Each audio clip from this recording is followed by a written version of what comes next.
दोस्तों, अपने गांव से रोजगार की तलाश में दीनू लगभग 1000 किलोमीटर दूर ऋषिकेश आ पहुंचता है, जहां उसके हंसमुख स्वभाव के चलते अनजान नगरी में सपनों सा स्नेह मिलने लगता है। कुछ ही महीनों के भीतर दीनू के गठीले और सुडैल चेहरे पर वहीं की एक खूबसूरत लड़की अपना दिल दे बैठती है और धीरे धीरे वो दोनों करीब आने लगते हैं। पर महज कुछ ही दिनों के भीतर दीनू की तबीयत बिगड़ने लगती है। डॉक्टरों का इलाज भी दीनू पर कोई खास असर नहीं करता है, जिसके चलते दीनू कुछ ही दिनों में बिस्तर पकड़ लेता है। दीनू की गिरती हालत से जहां उसके दोस्त उसे गांव लौट जाने की सलाह दे रहे थे, तो वहीं दीनू उसके उलट यहीं पर रहना चाहता था। दरअसल वो लड़की जो दीनू से प्यार करती थी, वो हर रात उसके घर पर आती और दीनू की सेवा करती, और यही वजह थी कि दीनू उस लड़की के प्यार में इस कदर खो गया था कि उसे अपनी गिरती तबीयत का जरा भी एहसास नहीं हो रहा था। वहीं दूसरी ओर उसके साथी दीनू को उस लड़की को उसकी बिगड़ती हालत का जिम्मेदार बता रहे थे। इसका कारण ये था कि दीनू के अलावा उस लड़की को आज तक किसी ने नहीं देखा था। साथ ही वो लड़की दीनू को सिर्फ रात में ही मिलने आती थी और सूरज उगने से पहले ही वो चली जाती थी। साथ ही दीनू के दोस्तों का ये भी मानना था कि जब से दीनू ने उस लड़की से मिलने की बात की है, तभी से उसकी तबीयत बिगड़ी और बिगड़ती ही चली गई। मतलब कि दीनू के दोस्त साफ लफ्जों में दीनू को ये समझाने की कोशिश कर रहे थे कि वो लड़की कोई आम लड़की नहीं है, और यही बात दीनू को नागवार थी, जिस वजह से दीनू ने उस लड़की को तो नहीं छोड़ा, पर उसके उलट उसने अपने उन दोस्तों से दोस्ती ही तोड़ ली, जिसका खामियाजा दीनू को बहुत ही जल्द भुगतना पड़ा। तो दोस्तों, क्या था वो खामियाजा जो दीनू को भुगतना पड़ा, और कौन थी ये ऋषिकेश की लड़की जो सिर्फ रात को ही दीनू से मिलती थी? क्या दीनू के दोस्तों का शक सही था? देखिए इस कहानी का फुल वीडियो नीचे दिए गए लिंक के द्वारा। तो चलिए बढ़ते हैं आज की कहानी की ओर, जिसे हमारे साथ साझा किया है दीनू के मुंह बोले भतीजे जितेश जी ने। जितेश जी बताते हैं कि जब दीनू चाचा को उस रात उनके दोस्त लेकर गांव लौटे, तो उन्हें कोई पहचान तलक नहीं पा रहा था। यहाँ तक कि उनके दोस्त जो उन्हें लेकर आए थे, वो भी दीनू चाचा की हालत देखकर हैरान थे। फिर जब उन्होंने ऋषिकेश में घटी घटना हम लोगों को सुनाई, तो हम सारे दंग रह गए।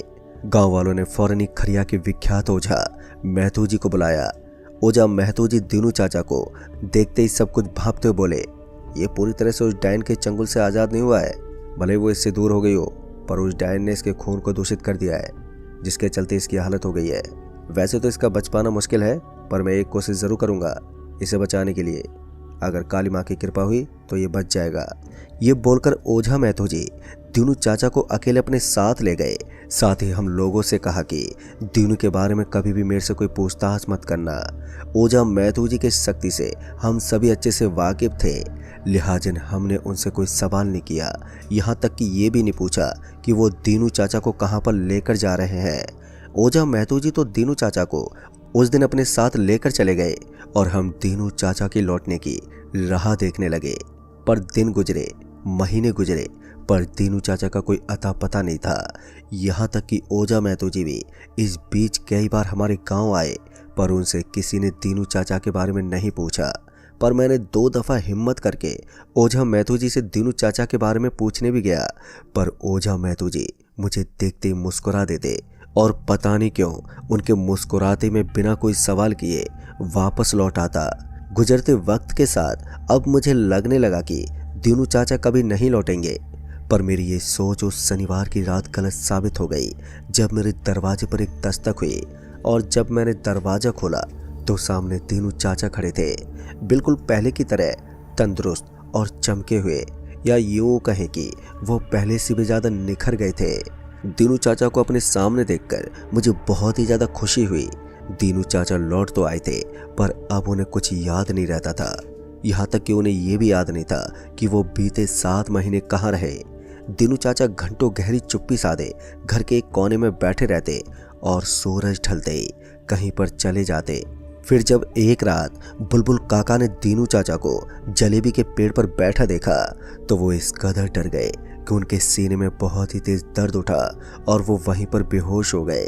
फिर जब वो होश में आए, तो वो जिला अस्पताल के आईसीयू में थे, जहां डॉक्टर ने बुलबुल काका को बताया कि उन्हें पिछली रात दिल का दौरा पड़ा था, वो तो उन्हें कोई सही वक्त पर अस्पताल ले आया, नहीं तो कुछ भी हो सकता था।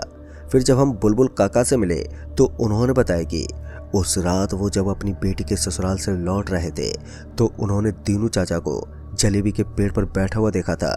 पर वो अकेले नहीं थे, उनके साथ एक और जन था जो दीनू के सर में अपने दांत गड़ाए हुए था। बुलबुल काका की बात सुनकर हम लोग भी डर से कांप उठे और इसी डर और भय के चलते हमने एक बार फिर रुख किया ओझा महतो जी की ओर। और जब उन्हें ये सारी बात बताई तो वो बोले, दीनू अभी पूरी तरह से ठीक नहीं हुआ है, उसे अभी काफ़ी लंबा वक्त लगेगा पूरी तरह से ठीक होने में। तुम लोग बस उसका ख्याल रखो और हो सके तो सूरज ढलने के बाद उससे मत मिलना। ओझा महतो जी के अनुसार हमने ऐसा ही किया। दीनू चाचा से दूरियां बना ली, पर उन्हें मुझसे कुछ अलग ही लगाव था, इसलिए वो दिन के समय अधिकांश वक्त मेरे साथ ही बिताते थे और रात होते ही गायब हो जाते। इस दौरान बहुत से लोगों ने उन्हें कभी रेलवे ट्रैक तो कभी हाईवे पर किसी के साथ घूमते हुए देखा और उन सबको भी ठीक बुलबुल काका की तरह ही दिल का दौड़ा आया। पर वो कुछ ही दिनों में बड़े ही रहस्यमय ढंग से मर गए, जिसके चलते अब गांव का कोई भी आदमी रात को घर से बाहर नहीं निकलता था, इस डर से कि कहीं दीनू ना दिख जाए। खैर इसी डर के साए में दिन गुजरने लगे और इसी बीच मेरी रेलवे में टीटी ओहदे पर नौकरी भी लग गई। मेरे घर वाले बहुत ही खुश थे, पर वहीं दीनू चाचा नहीं चाहते थे कि मैं ये नौकरी करूं। और जब मैंने उनसे इसकी वजह पूछी तो दीनू चाचा ने जो वजह बताई वो सुनने के बाद तो एक बार को तो मेरा भी मन किया कि मुझे सच में रेलवे की ये नौकरी नहीं करनी चाहिए। दरअसल दीनू चाचा ने अपनी वजह साफ करते हुए बताया कि मुझे डर है कि अगर तुम रेलवे की ये नौकरी करोगे तो कभी न कभी तुम्हारी मुलाकात कादम्बरी से हो ही जाएगी, जिसका शरीर तो औरत का है पर उसके शरीर पर लगा सिर उसके पति जीवा का है। और मैं नहीं चाहता कि तुम्हारे साथ भी वो हो जो बीनू के साथ हुआ। दीनू चाचा ने जैसे ही बीनू का नाम लिया तो मैं दीनू चाचा से सवाल करते पूछा, बीनू बीनू कौन है? मेरे इस सवाल का जवाब देते हुए दीनू चाचा ने कहा, मेरा वो साथी जिसके साथ मैं रात को घूमने निकलता हूँ, उसे मरे तो एक अरसा हो गया है, पर उसकी आत्मा आज भी कादम्बरी की गुलामी कर रही है। दीनू के ये कहते कि वो रातों को किसी आत्मा के साथ घूमते हैं तो ये तो साफ हो गया था कि वो जो कुछ भी कह रहे हैं वो सब सच ही होगा। लिहाजा मैंने तय कर दिया कि मैं रेलवे की सरकारी नौकरी नहीं करूंगा। पर जब मैंने यही बात अपने घर वालों को बताई तो उन्होंने किसी तरह से जोर दबाव डालकर मुझे रेलवे की नौकरी करने के लिए राजी कर दिया। आखिरकार मैंने रेलवे की नौकरी ज्वाइन ही कर ली। पर मेरे दिमाग में दीनू चाचा की बात हर वक्त घूमती रहती थी और इसी मानसिक डर में कुछ महीने नॉर्मली बीते और अब मुझे भी लगने लगा कि अच्छा हुआ मैं दीनू चाचा की बात में नहीं आया, नहीं तो अच्छी खासी सरकारी नौकरी से हाथ धो बैठता। खैर कुछ महीने के बाद मेरा रूट बदल दिया गया। अब जो नया रूट मुझे दिया गया था वो था झासोला से अवरोही का, जिसके बीच 754 किलोमीटर की दूरी थी। जब मैं झासोला रेलवे स्टेशन पहुंचा तो मेरी मुलाकात 3 सहकर्मियों से हुई जो मेरे से काफ़ी अनुभवी थे।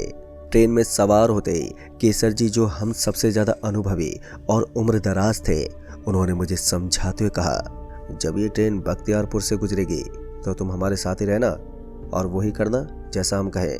जिस लहजे में केसर जी ने मुझे ये समझाया था उससे ये साफ था कि कुछ बात तो ज़रूर है। खैर उस वक्त मैंने उन्हें आश्वासन दे दिया कि मैं बिल्कुल ऐसा ही करूँगा। इसके बाद ट्रेन झासोला से रवाना हुई और हम अपने अपने काम में लग गए। मैं अभी ट्रेन में सवार सवारियों की टिकट ही चेक कर रहा था कि तभी मुश्ताक जी, जो हम 4 टीटी में से एक थे, वो हाँफते हुए आए और मुझ पर चिल्लाते बोले, तुम्हारा ध्यान कहाँ है? बख्तियारपुर आने वाला है और तुम अभी तक टिकट चेक कर रहे हो? याद नहीं है केसर जी ने क्या कहा था? इससे पहले मैं कुछ कह पाता कि मुश्ताक जी ने मेरा हाथ पकड़ा और अपने साथ खींचते हुए ले जाने लगे और फिर एक बोगी के टॉयलेट की तरफ इशारा करते हुए बोले, अब ये ट्रेन बख्तियारपुर पहुंचने वाली है और तुम टॉयलेट के अंदर ही रहना जब तक कि ट्रेन बख्तियारपुर क्रॉस ना कर दे। ये बोलकर मुश्ताक जी बगल वाले टॉयलेट में चले गए और फाटक बंद कर दिया और मैं भी दूसरे टॉयलेट में चला गया। टॉयलेट में जाने के कुछ देर के बाद ट्रेन अचानक एक झटके के साथ रुक गई, जो कि बड़ी ही हैरानी वाली बात थी, क्योंकि बख्तियारपुर रेलवे स्टेशन को बंद हुए 45 साल हो चुके हैं। लेकिन अभी ट्रेन रुकी ही थी कि तभी चूड़ियों की खनकने की आवाज़ें आने लगी, साथ ही बहुत सारे कदमों की आहट भी। मेरा मन तो किया कि एक बार बाहर निकलकर देख लूं कि आखिर ये कौन लोग हैं, पर जैसा कि मुझसे कहा गया था कि जब तक कि ट्रेन बख्तियारपुर क्रॉस ना कर ले टॉयलेट से बाहर नहीं निकलना है, लिहाजन मैं चुपचाप टॉयलेट में ही बैठा रहा। फिर कुछ देर के बाद ट्रेन खुली और जब ट्रेन बख्तियारपुर के अगले स्टेशन पर रुकी तो मुश्ताक जी ने मुझे आवाज़ देते हुए कहा, जितेश जी बाहर आ जाओ। मुश्ताक जी के आवाज़ देते ही मैं बाहर निकला और उनसे सवाल करते हुए कहा, मुश्ताक जी ये सब क्या है, हमें टॉयलेट में क्यों छुपना पड़ा। मेरे इस सवाल करते मुश्ताक जी ने कहा, वक्त आएगा तो आपको पता चल ही जाएगा, अभी आप इन सब में ना ही पड़ो तो ये अच्छा है। मुश्ताक जी का ये जवाब संतोषजनक तो नहीं था, पर मैं कुछ कर भी नहीं सकता था, लिहाजन मैं अपने काम में लग गया और ये ट्रेन के टॉयलेट में छिपना भी मेरी जॉब का हिस्सा बन गया। जब भी हमारी ट्रेन बख्तियारपुर पहुंचने वाली होती तो हम चारों टीटी टॉयलेट में छिप जाते। पर ऐसे ही एक रात जब मैं टॉयलेट में छिपा हुआ था कि तभी मेरी नज़र खिड़की के बाहर गई और जो फिर मैंने देखा वो देखकर तो मेरी सांसें ही रुक गई। तो दोस्तों क्या हुआ टीटी जितेश जी के साथ? क्या दीनू चाचा की बात को अनदेखा करना जितेश जी को भारी पड़ेगा?